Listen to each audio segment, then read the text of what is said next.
हाँ जी, स्वागत है तुहाडा एक बार फिर तुहाडे अपने इस यूट्यूब चैनल के उपर।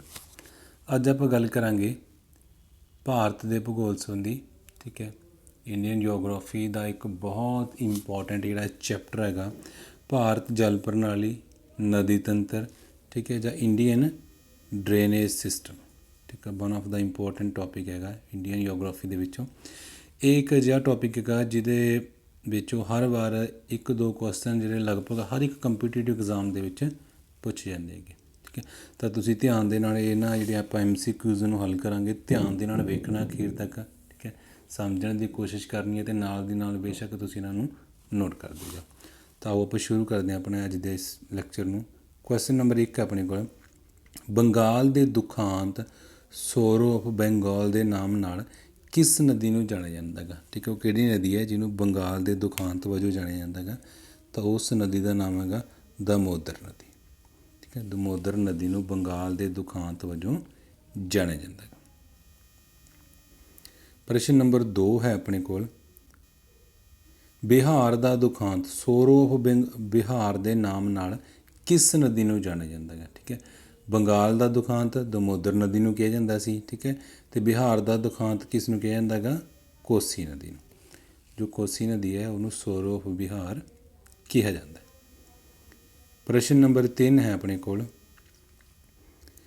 हेठ लिखिया नदियां विचों प्रायद्वीपी पठार की सब तो लंबी नदी किहड़ी है। ठीक है, तो प्रायद्वीपी पठार वैसे जे गल की जाए तो गंगा भारत की सब तो लंबी नदी है। ठीक है, पर जो सानू प्रायद्वीपी पठार बारे पूछा जाए तो नदी है। प्रश्न नंबर 4 की गल करिए, इन्हां विचों किहड़ी खारे पानी की झील है। ठीक है, किहड़ी खारे पानी की झील है, तो किहड़ी है भी सांबर। ठीक है, कित्थे स्थित हैगी ये, राजस्थान दे विच। ये भी तुसीं नोट कर लिओ, सांबर जिहड़ी झील हैगी राजस्थान दे विच स्थित है।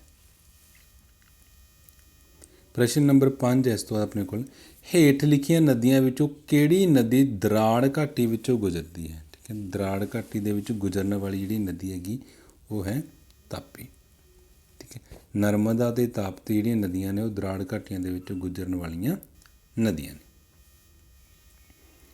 हाँ जी, इस तो बाद प्रश्न नंबर 6 की आपां गल करिए, किहड़ी नदी नूं दक्षिण दी गंगा कहा जाता है। ठीक है, दक्षिण गंगा भी बोल दिंदे ने इहनूं आपां। किहड़ी नदी हैगी, हाँ जी गोदावरी। गोदावरी नदी नूं दक्षिण दी गंगा जां बुढ़ी गंगा के नाम नाल याद किया जाता है। ठीक है, किया जाता है। प्रश्न नंबर 7, वो किहड़ी नदी है जिसका निर्माण टैक्टोनिक क्रियावां नाल होया है।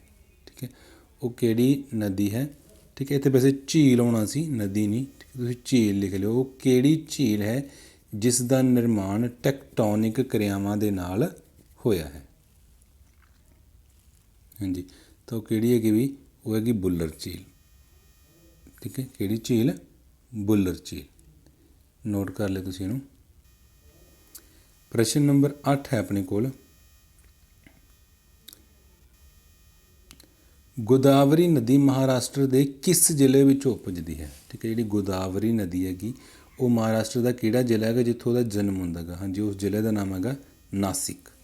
किहड़ा जिला गा, नासिक। प्रश्न नंबर 9 है अपने कोल, इन्हां नदियां विचों किहड़ी नदी अरब सागर विच नहीं समाउंदी। ठीक है, ये नदियां दित्तियां गईयां ने आपां नूं, नर्मदा, सिंध ते कावेरी। ठीक है, इन्हां दे विचों किहड़ी नदी है जिहड़ी अरब सागर विच नहीं समाउंदी। ठीक है, तो वो हैगी कावेरी, क्योंकि नर्मदा ते सिंध दोनों अरब सागर दे विच समा जांदियां ने। ठीक है, पर जिहड़ी कावेरी हैगी वो किधर जाके डिगदी हैगी, बंगाल की खाड़ी दे विच। ठीक है, यह डिगदी हैगी बंगाल की खाड़ी दे विच। हाँ जी, प्रश्न नंबर 10 की आपां गल कर लीए, डेल्टा का निर्माण हुंदा है, जिहड़ा डेल्टा बनता है, नदियां डेल्टा बनाउंदियां ने। ठीक है, उसका निर्माण हुंदा कित्थे हैगा। ठीक है, तो डेल्टे का जिहड़ा निर्माण है वो हमेशा नदी के हेठले भाग दे विच हुंदा है। ये बहुत इंपॉर्टेंट क्वेश्चन है। ठीक है, ध्यान रखियो, डेल्टे का निर्माण नदी के हेठले भाग दे विच हुंदा है। जदों भी नदी समुंदर या सागर विच प्रवेश करती है तो प्रवेश करन तो पहलां वो डेल्टे का निर्माण करती है। एक इहदे नाल बिल्कुल मिलदा जुलदा तुहानूं प्रश्न पूछा जा सकदा है। ठीक है, वी आकार की जिहड़ी घाटी है जां वी आकार की शेप हैगी उसका निर्माण किस द्वारा किया जाता है।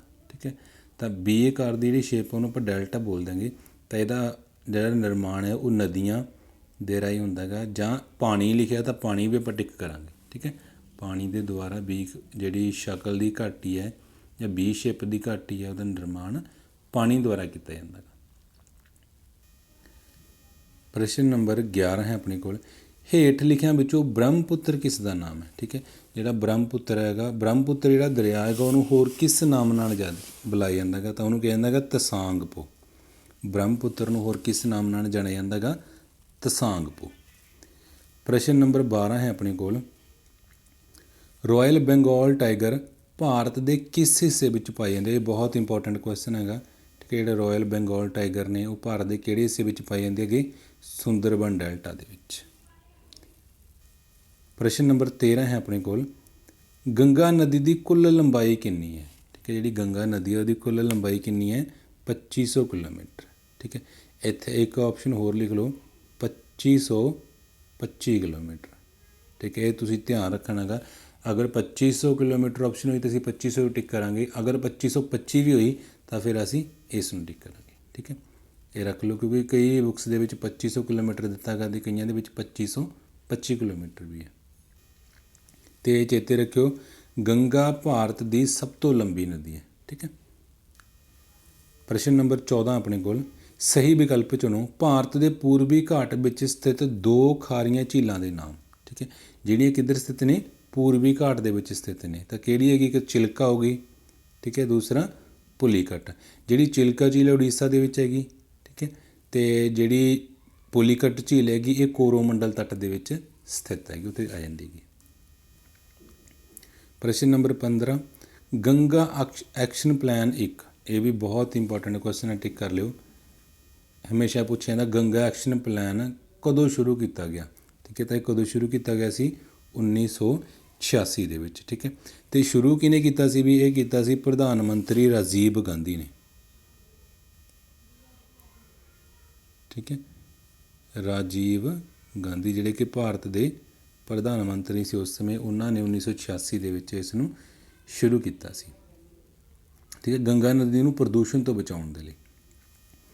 ਪ੍ਰਸ਼ਨ ਨੰਬਰ 16 ਹੈ ਆਪਣੇ ਕੋਲ ਇਸ ਤੋਂ ਬਾਅਦ, ਸਿੰਧ ਨਦੀ ਦਾ ਜਨਮ ਸਥਾਨ ਕਿਹੜਾ ਹੈਗਾ। ਠੀਕ ਹੈ, ਸਿੰਧ ਨਦੀ ਦਾ ਜਨਮ ਕਿੱਥੋਂ ਹੁੰਦਾ ਹੈਗਾ, ਤਾਂ ਸਿੰਧ ਨਦੀ ਕਿੱਥੋਂ ਨਿਕਲ ਜਾਂਦੀ ਹੈ ਵੀ, ਤਿੱਬਤ ਦੇ ਵਿੱਚੋਂ। ਠੀਕ ਹੈ, ਚੇਤੇ ਰੱਖਿਓ, ਤਿੱਬਤ ਦੇ ਵਿੱਚੋਂ।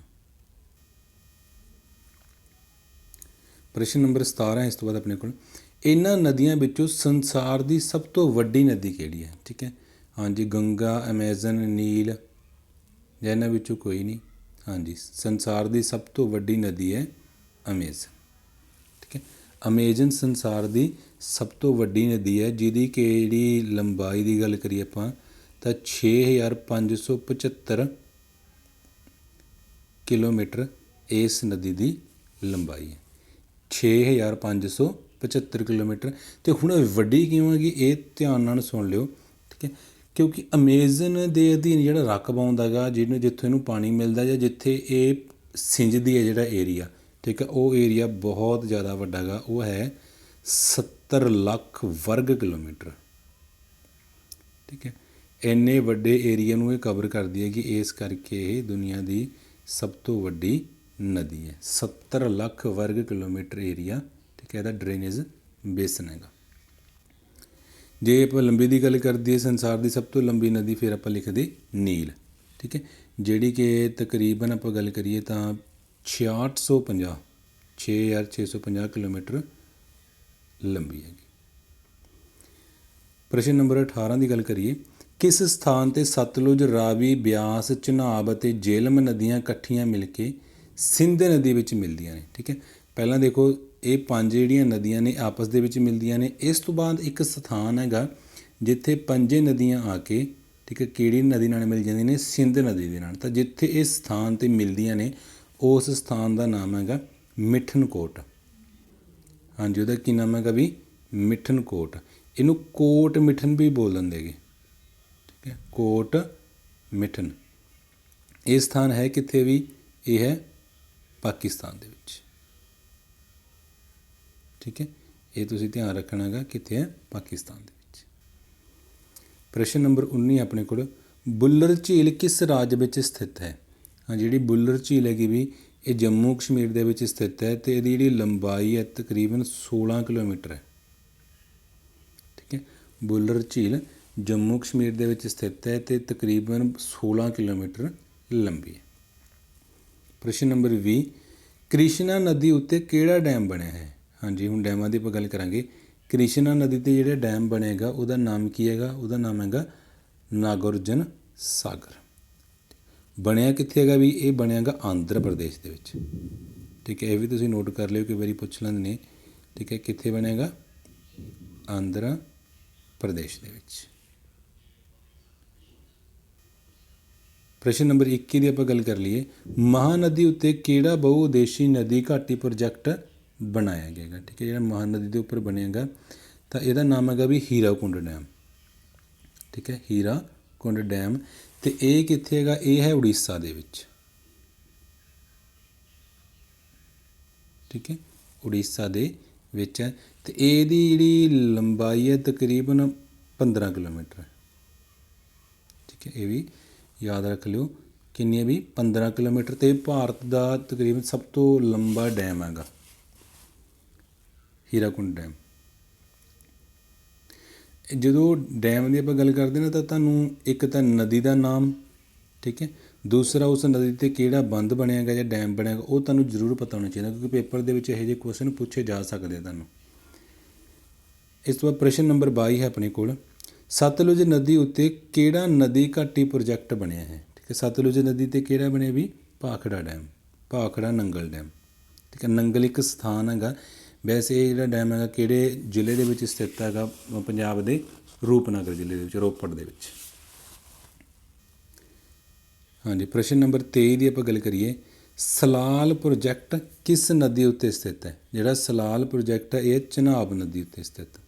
ਠੀਕ ਹੈ, ਇਹੋ ਜਿਹੇ ਜਿਹੜੇ ਕੁਐਸਚਨ ਹੈਗੇ ਮਤਲਬ ਨਵੇਂ ਜਿਹੇ ਸੁਣਨ ਨੂੰ ਇਹੋ ਜਿਹੇ ਕੁਐਸਚਨ ਵੀ ਤੁਹਾਨੂੰ ਪੁੱਛੇ ਜਾ ਸਕਦੇ ਹੈਗੇ। ਪ੍ਰਸ਼ਨ ਨੰਬਰ 24, ਟਹਿਰੀ ਡੈਮ ਕਿਸ ਰਾਜ ਵਿੱਚ ਸਥਿਤ ਹੈ? ਹਾਂਜੀ, ਜਿਹੜਾ ਟਹਿਰੀ ਡੈਮ ਹੈਗਾ ਉਹ ਉੱਤਰਾਖੰਡ ਦੇ ਵਿੱਚ ਸਥਿਤ ਹੈ ਵੀ। ਠੀਕ ਹੈ, ਉੱਤਰਾਖੰਡ ਦੇ ਵਿੱਚ ਇੱਕ ਜ਼ਿਲ੍ਹਾ ਹੈਗਾ ਟਹਿਰੀ। ਠੀਕ ਹੈ, ਉੱਥੇ ਇਹ ਜਿਹੜਾ ਡੈਮ ਹੈਗਾ ਉਹ ਸਥਿਤ ਹੈਗਾ। ਪ੍ਰਸ਼ਨ ਨੰਬਰ 25 ਦੀ ਆਪਾਂ ਗੱਲ ਕਰ ਲਈਏ। ਇਹਨਾਂ ਨਦੀਆਂ ਵਿੱਚੋਂ ਕਿਹੜੀ ਨਦੀ ਗੰਗਾ ਨਦੀ ਦੀ ਸਹਾਇਕ ਨਦੀ ਨਹੀਂ ਹੈ? ਤਾਂ ਗੰਗਾ ਦੀਆਂ ਕੁਝ ਸਹਾਇਕ ਨਦੀਆਂ ਨੇ, ਮਤਲਬ ਜਿਹੜੀਆਂ ਮੇਨ ਨਦੀਆਂ ਨੇ ਉਹਨਾਂ ਦੀਆਂ ਕੁਝ ਸਹਾਇਕ ਨਦੀਆਂ ਹੁੰਦੀਆਂ ਨੇ। ਤਾਂ ਹੇਠਾਂ ਦਿੱਤੀਆਂ ਦੇ ਵਿੱਚ ਆਪਾਂ ਦੱਸਣਾ ਕਿਹੜੀ ਨਹੀਂ ਹੈ। ਜਮੁਨਾ ਗੰਗਾ ਦੀ ਸਹਾਇਕ ਨਦੀ ਹੈ, ਗੋਮਤੀ ਵੀ ਹੈ, ਸੋਨ ਵੀ ਹੈ, ਪਰ ਜਿਹੜੀ ਸਤਲੁਜ ਹੈ ਇਹ ਗੰਗਾ ਦੀ ਸਹਾਇਕ ਨਦੀ ਨਹੀਂ ਹੈ। ਠੀਕ ਹੈ, ਇੱਕ ਗੱਲ ਤੁਹਾਨੂੰ ਇੱਥੇ ਹੋਰ ਤੁਹਾਡੀ ਜਾਣਕਾਰੀ ਦੇ ਲਈ ਦੱਸਦਾ, ਜਿਹੜੀ ਜਮੁਨਾ ਨਦੀ ਹੈਗੀ ਉਹ ਗੰਗਾ ਦੀਆਂ ਸਹਾਇਕ ਨਦੀਆਂ ਵਿੱਚੋਂ ਸਭ ਤੋਂ ਲੰਬੀ ਹੈ। ਠੀਕ ਹੈ, ਤੁਹਾਨੂੰ ਪ੍ਰਸ਼ਨ ਇਹ ਵੀ ਪੁੱਛਿਆ ਜਾਂਦਾ ਵੀ ਗੰਗਾ ਦੀਆਂ ਸਹਾਇਕ ਨਦੀਆਂ ਵਿੱਚੋਂ ਸਭ ਤੋਂ ਲੰਬੀ ਨਦੀ ਕਿਹੜੀ ਹੈ? ਫਿਰ ਅਸੀਂ ਕਿਹੜੀ ਟਿਕ ਕਰਾਂਗੇ? ਜਮੁਨਾ। ਠੀਕ ਹੈ, ਇਹ ਵੀ ਚੇਤੇ ਰੱਖਿਓ। ਪ੍ਰਸ਼ਨ ਨੰਬਰ 26, ਗੰਗਾ ਨਦੀ ਨੂੰ ਬੰਗਲਾਦੇਸ਼ ਵਿੱਚ ਕਿਸ ਨਾਮ ਨਾਲ ਜਾਣਿਆ ਜਾਂਦਾ ਹੈ? ਹਾਂਜੀ, ਗੰਗਾ ਨਦੀ ਨੂੰ ਬੰਗਲਾਦੇਸ਼ ਦੇ ਵਿੱਚ ਕਿਸ ਨਾਮ ਨਾਲ ਪੁਕਾਰਿਆ ਜਾਂਦਾ ਵੀ? ਪਦਮਾ ਦੇ ਨਾਲ। ਪਦਮ ਦੇ ਨਾਮ ਨਾਲ ਗੰਗਾ ਨਦੀ ਨੂੰ ਬੰਗਲਾਦੇਸ਼ ਦੇ ਵਿੱਚ ਜਾਣਿਆ ਜਾਂਦਾ ਹੈਗਾ। ਠੀਕ ਹੈ, ਗੰਗਾ ਨੂੰ ਭਾਗੀਰਥੀ ਵੀ ਕਿਹਾ ਜਾਂਦਾ ਵੀ, ਇਹ ਵੀ ਧਿਆਨ ਰੱਖਿਓ। ਗੰਗਾ ਦਾ ਜਿਹੜਾ ਉੱਪਰੀ ਭਾਗ ਹੈਗਾ ਉਸ ਨੂੰ ਭਾਗੀਰਥੀ ਵੀ ਕਿਹਾ ਜਾਂਦਾ ਹੈਗਾ, ਇਹ ਵੀ ਤੁਸੀਂ ਧਿਆਨ ਦੇ ਵਿੱਚ ਰੱਖਣਾ ਗਾ। ਪ੍ਰਸ਼ਨ ਨੰਬਰ 27, ਹੇਠ ਲਿਖੀਆਂ ਨਦੀਆਂ ਵਿੱਚੋਂ ਕਿਹੜੀ ਨਦੀ ਨੂੰ ਬਿਰਧ ਗੰਗਾ ਜਾਂ ਬੁੱਢੀ ਗੰਗਾ ਕਿਹਾ ਜਾਂਦਾ ਹੈਗਾ? ਹਾਂਜੀ, ਕਿਹੜੀ ਨਦੀ ਹੈ ਵੀ ਉਹ? ਆਪਣੀ ਪਹਿਲਾਂ ਵੀ ਗੱਲ ਹੋਈ ਸੀ, ਮੈਂ ਤੁਹਾਨੂੰ ਸਟਾਰਟਿੰਗ ਦੇ ਵਿੱਚ ਦੱਸ ਕੇ ਆਇਆ ਸੀ। ਠੀਕ ਹੈ, ਉਸ ਨਦੀ ਦਾ ਨਾਮ ਹੈਗਾ ਗੋਦਾਵਰੀ। ਠੀਕ ਹੈ, ਅਤੇ ਸਪੈਲਿੰਗ ਮਿਸਟੇਕ ਹੋ ਗਿਆ, ਹੁਣ ਠੀਕ ਕਰ ਲਿਓ, ਗੋਦਾਵਰੀ। ਠੀਕ ਹੈ, ਗੋਦਾਵਰੀ ਨਦੀ ਨੂੰ, ਠੀਕ ਹੈ, ਬਿਰਧ ਗੰਗਾ ਜਾਂ ਦੱਖਣ ਦੀ ਗੰਗਾ ਕਿਹਾ ਜਾਂਦਾ ਹੈਗਾ। ਹੁਣ ਇਹਨੂੰ ਦੱਖਣ ਦੀ ਗੰਗਾ ਜਾਂ ਬਿਰਧ ਗੰਗਾ ਕਿਉਂ ਕਹਿੰਦੇ ਕਿ ਗੰਗਾ ਦੇ ਨਾਮ ਨਾਲ ਕਿਉਂ ਪੁਕਾਰਦੇ? ਜਿਵੇਂ ਗੰਗਾ ਉੱਤਰੀ ਭਾਰਤ ਦੇ ਵਿੱਚ ਕਾਫੀ ਇੱਕ ਪ੍ਰਮੁੱਖ ਜਾਂ ਵੱਡੀ ਕਹਿ ਸਕਦੇ ਹਾਂ ਕਿ ਨਦੀ ਹੈਗੀ, ਤਾਂ ਦੱਖਣੀ ਭਾਰਤ ਦੇ ਵਿੱਚ ਗੋਦਾਵਰੀ ਨਦੀ ਕਾਫੀ ਵੱਡੀ ਹੈਗੀ, ਜਿਹੜੀ ਕਿ ਇੱਕ ਬਹੁਤ ਵੱਡਾ ਜਿਹੜਾ ਏਰੀਆ ਹੈਗਾ ਉਹਨੂੰ ਸਿੰਜਦੀ ਹੈਗੀ। ਤਕਰੀਬਨ ਇਹ ਜਿਹੜੀ ਨਦੀ ਹੈਗੀ 3,13,812 ਵਰਗ ਕਿਲੋਮੀਟਰ ਦਾ ਜਿਹੜਾ ਏਰੀਆ ਹੈਗਾ ਉਸ ਨੂੰ ਕਵਰ ਕਰਦੀ ਹੈਗੀ। ਠੀਕ ਹੈ, ਨੋਟ ਕਰ ਲਿਓ, 3,13,812 ਵਰਗ ਕਿਲੋਮੀਟਰ ਦਾ ਏਰੀਆ ਇਹ ਨਦੀ ਕਵਰ ਕਰਦੀ ਹੈ। ਹਾਂਜੀ, ਪ੍ਰਸ਼ਨ ਨੰਬਰ 28 ਦੀ ਆਪਾਂ ਗੱਲ ਕਰ ਲਈਏ। ਇਹਨਾਂ ਵਿੱਚੋਂ ਕਿਹੜੀ ਨਦੀ ਡੈਲਟਾ ਨਹੀਂ ਬਣਾਉਂਦੀ? ਠੀਕ ਹੈ, ਦੇਖੋ, ਕ੍ਰਿਸ਼ਨਾ ਨਦੀ ਡੈਲਟਾ ਬਣਾਉਂਦੀ ਹੈ, ਕਾਵੇਰੀ ਵੀ ਬਣਾਉਂਦੀ ਹੈ, ਗੰਗਾ ਵੀ, ठीक है। तो रहेगी जी तापी नदी है, ये डेल्टा नहीं बनाती। ठीक है। ਜਿਹੜੀਆਂ ਦਰਾੜ ਘਾਟੀ ਤੋਂ ਪੱਛਮ ਵਾਲੀ ਸਾਈਡ 'ਤੇ ਨਦੀਆਂ ਵਗਦੀਆਂ ਨੇ, ਖਾਸ ਕਰਕੇ ਆਪਾਂ ਗੱਲ ਕਰੀਏ ਨਰਮਦਾ ਦੀ, ਮਾਹੀ, ਲੂਣੀ, ਤਾਪੀ, ਇਹ ਡੈਲਟਾ ਨਹੀਂ ਬਣਾਉਂਦੀ ਹੈਗੀਆਂ। ਪ੍ਰਸ਼ਨ ਨੰਬਰ 29 ਦੀ ਗੱਲ ਕਰੀਏ, ਤਾਜ ਮਹਿਲ ਕਿਸ ਨਦੀ ਦੇ ਕਿਨਾਰੇ ਉੱਤੇ ਜਾਂ ਕੰਢੇ ਉੱਤੇ ਸਥਿਤ ਹੈ। ਇਹ ਵੀ ਇੰਪੋਰਟੈਂਟ ਕੁਐਸਚਨ ਹੈਗਾ। ਜਿਹੜਾ ਤਾਜ ਮਹਿਲ ਹੈਗਾ 7 ਅਜੂਬਿਆਂ ਦੇ ਵਿੱਚੋਂ ਭਾਰਤ ਦਾ ਇੱਕ ਅਜੂਬਾ ਹੈਗਾ, ਤਾਂ ਇਹ ਕਿਸ ਨਦੀ ਦੇ ਕਿਨਾਰੇ ਉੱਤੇ ਸਥਿਤ ਹੈ। ਹਾਂਜੀ, ਇਹ ਹੈਗਾ ਜਮੁਨਾ ਨਦੀ ਦੇ ਕਿਨਾਰੇ ਉੱਤੇ ਸਥਿਤ। ਪ੍ਰਸ਼ਨ ਨੰਬਰ 30, ਨਰਮਦਾ ਨਦੀ ਦਾ ਸਰੋਤ ਕੀ ਹੈ। ਜਿਹੜੀ ਨਰਮਦਾ ਨਦੀ ਹੈਗੀ ਉਹ ਕਿੱਥੋਂ ਨਿਕਲਦੀ ਹੈ। ਹਾਂਜੀ, ਉਹ ਨਿਕਲਦੀ ਹੈ ਵੀ ਅਮਰਕੰਟਕ ਪਹਾੜੀ ਤੋਂ। ਠੀਕ ਹੈ। ਅਤੇ ਰਾਜ ਕਿਹੜਾ ਹੈਗਾ, ਮੱਧ ਪ੍ਰਦੇਸ਼। ਠੀਕ ਹੈ, ਨੋਟ ਕਰ ਲਿਓ, ਮੱਧ ਪ੍ਰਦੇਸ਼। ਪ੍ਰਸ਼ਨ ਨੰਬਰ 31 ਦੀ ਆਪਾਂ ਗੱਲ ਕਰੀਏ, ਸੰਸਾਰ ਦੀ ਸਭ ਤੋਂ ਲੰਬੀ ਨਦੀ ਕਿਹੜੀ ਹੈ। ਹਾਂਜੀ, ਸੰਸਾਰ ਦੀ ਸਭ ਤੋਂ ਵੱਡੀ ਨਦੀ ਅਮੇਜ਼ਨ ਹੋ ਗਈ, ਤਾਂ ਲੰਮੀ ਨਦੀ ਕਿਹੜੀ ਹੋ ਗਈ, ਨੀਲ। ਕਿੰਨੇ 100 ਕਿਲੋਮੀਟਰ ਲੰਮੀ ਹੈ ਵੀ, ਇਹ ਹੈਗੀ 6650 ਕਿਲੋਮੀਟਰ, 6650 ਕਿਲੋਮੀਟਰ ਇਹ ਲੰਬੀ ਹੈਗੀ। ਲੰਬਾਈ ਦੇ ਪੱਖੋਂ ਸਭ ਤੋਂ ਵੱਡੀ ਸੰਸਾਰ ਦੀ ਨਦੀ ਹੈ। ਹਾਂਜੀ, ਪ੍ਰਸ਼ਨ ਨੰਬਰ 32 ਦੀ ਆਪਾਂ ਗੱਲ ਕਰੀਏ, ਨਰਮਦਾ ਬਚਾਓ ਅੰਦੋਲਨ ਕੀ ਸੀ। ਠੀਕ ਹੈ, ਇਹ ਵੀ ਇੱਕ ਇੰਪੋਰਟੈਂਟ ਕੁਐਸਚਨ ਹੈ, ਨੋਟ ਕਰ ਲਿਓ। ਨਰਮਦਾ ਬਚਾਓ ਅੰਦੋਲਨ ਕੀ ਸੀ। ਠੀਕ ਹੈ, ਤਾਂ ਹੋਇਆ ਕਿ ਜਦੋਂ ਨਰਮਦਾ ਨਦੀ ਦੇ ਉੱਪਰ ਡੈਮ ਬਣਾਇਆ ਜਾ ਰਿਹਾ ਸੀ, ਠੀਕ ਹੈ, ਤਾਂ ਉਸ ਸਮੇਂ ਉੱਥੋਂ ਦੀ ਜਿਹੜੀਆਂ ਟਰਾਈਬਸ ਸੀ, ਕਹਿ ਸਕਦੇ ਹਾਂ ਕਿ ਕਬੀਲਿਆਂ ਦੇ ਲੋਕ ਸੀ, ਤਾਂ ਉਹਨਾਂ ਨੇ ਇਸ ਚੀਜ਼ ਦਾ ਵਿਰੋਧ ਕਰਨਾ ਸ਼ੁਰੂ ਕਰਤਾ ਵੀ ਇੱਥੇ ਡੈਮ ਨਾ ਬਣਾਇਆ ਜਾਵੇ। ਠੀਕ ਹੈ, ਤਾਂ ਉਸ ਸਮੇਂ ਇਹ ਜਿਹੜਾ ਅੰਦੋਲਨ ਚੱਲਿਆ ਸੀ ਨਰਮਦਾ ਬਚਾਓ ਅੰਦੋਲਨ, ਕਿਹਦੇ ਵਿਰੁੱਧ ਸੀ, ਡੈਮ ਬਣਾਉਣ ਦੇ ਵਿਰੁੱਧ। ਡੈਮ ਬਣਾਉਣ ਦੇ ਵਿਰੁੱਧ ਜਿਹੜਾ ਅੰਦੋਲਨ ਚੱਲਿਆ ਸੀ ਉਹਦਾ ਨਾਮ ਰੱਖਿਆ ਗਿਆ ਨਰਮਦਾ ਬਚਾਓ ਅੰਦੋਲਨ। ਠੀਕ ਹੈ ਜੀ। ਤਾਂ ਇਹ ਇਸ ਟੌਪਿਕ ਦੇ ਵਿੱਚੋਂ ਜਿਹੜੇ ਬਹੁਤ ਸਾਰੇ ਇੰਪੋਰਟੈਂਟ ਕੁਐਸਚਨ ਸਾਨੂੰ ਲੱਗੇ ਉਹ ਅਸੀਂ ਤੁਹਾਡੇ ਲਈ ਲੈ ਕੇ ਆਏਂਗੇ। ਉਮੀਦ ਹੈ ਵੀ ਇਹ ਜਿਹੜੀ ਵੀਡੀਓ ਗੀ ਤੁਹਾਡੇ ਪ੍ਰੈਪਰੇਸ਼ਨ ਦੇ ਵਿੱਚ, ਤਿਆਰੀ ਦੇ ਵਿੱਚ ਤੁਹਾਡੀ ਬਹੁਤ ਮਦਦ ਕਰੇਗੀ ਅਤੇ ਤੁਸੀਂ ਇਸ ਦੇ ਵਿੱਚੋਂ ਕਾਫੀ ਜਿਹੜੇ ਨਵੇਂ ਪ੍ਰਸ਼ਨ ਹੈਗੇ ਉਹ ਵੀ ਸਿੱਖੇ ਹੋਣੇ, ਜਿਹੜੇ ਤੁਹਾਡੀ ਜਾਣਕਾਰੀ ਦੇ ਵਿੱਚ ਵਾਧਾ ਕਰਨਗੇ। ਠੀਕ ਹੈ, ਅਤੇ ਉਮੀਦ ਹੈ ਤੁਹਾਨੂੰ ਪਸੰਦ ਆਏਗੀ। ਇਸ ਵੀਡੀਓ ਨੂੰ ਤੁਸੀਂ ਜਿਹੜੇ ਤੁਹਾਡੇ ਸਾਥੀ ਹੈਗੇ ਉਹਨਾਂ ਦੇ ਨਾਲ ਜ਼ਰੂਰ ਸ਼ੇਅਰ ਕਰਿਓ। ਠੀਕ ਹੈ, ਅਤੇ ਇਸ ਵੀਡੀਓ ਨੂੰ ਲਾਈਕ ਕਰ ਦਿਓ। ਅਗਰ ਚੰਗੀ ਲੱਗੀ, ਤੁਹਾਨੂੰ ਕੋਈ ਕਿਸੇ ਹੋਰ ਟੌਪਿਕ ਦੇ ਨਾਲ ਰਿਲੇਟਡ ਕੋਈ ਵੀਡੀਓਜ਼ ਚਾਹੀਦੀ ਹੈਗੀ, ਠੀਕ ਹੈ, ਕੋਈ ਜਾਣਕਾਰੀ ਚਾਹੀਦੀ ਹੈ, ਤਾਂ ਉਹ ਵੀ ਕਮੈਂਟ ਕਰ ਦਿਓ ਤਾਂ ਜੋ ਅਸੀਂ ਉਸ ਟੌਪਿਕ 'ਤੇ ਵੀਡੀਓ ਬਣਾ ਸਕੀਏ। ਓਕੇ ਜੀ, ਧੰਨਵਾਦ।